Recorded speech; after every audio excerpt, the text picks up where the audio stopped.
What are microaggressions towards women?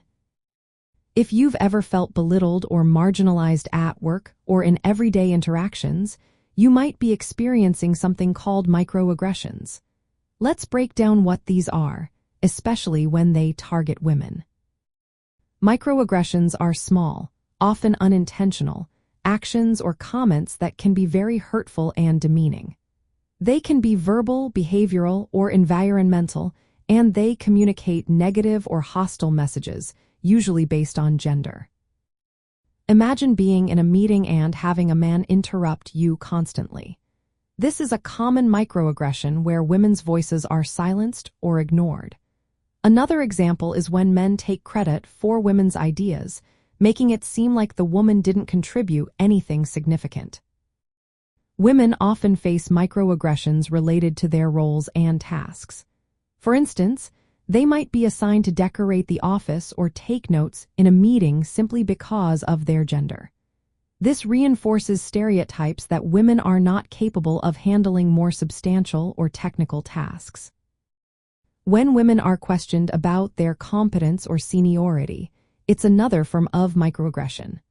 For example, a retail store manager might be asked by clients to speak to her real manager, assuming she's not in charge. Comments about appearance can also be microaggressions. While it might seem harmless to compliment someone's shoes or hair, if it's the only kind of compliment women receive at work, it sends a message that their value is tied to their looks rather than their work. Labeling women with certain traits, like being too nice or bossy, is another microaggression. When women negotiate for promotions or raises, they are more likely to be called aggressive or intimidating, whereas men in the same situation are seen as assertive. Benevolent sexism is another type of microaggression.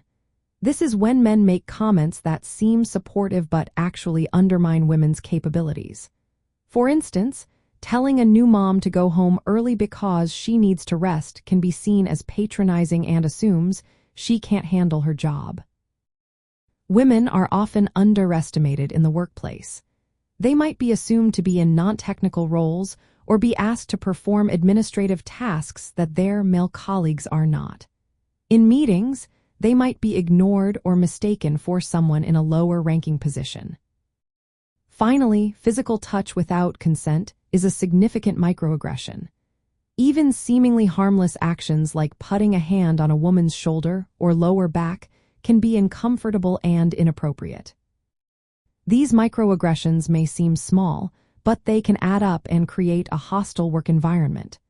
They can make women feel undervalued, unappreciated, and less likely to stay in their jobs. Recognizing and addressing these behaviors is crucial for creating a more inclusive and respectful workplace.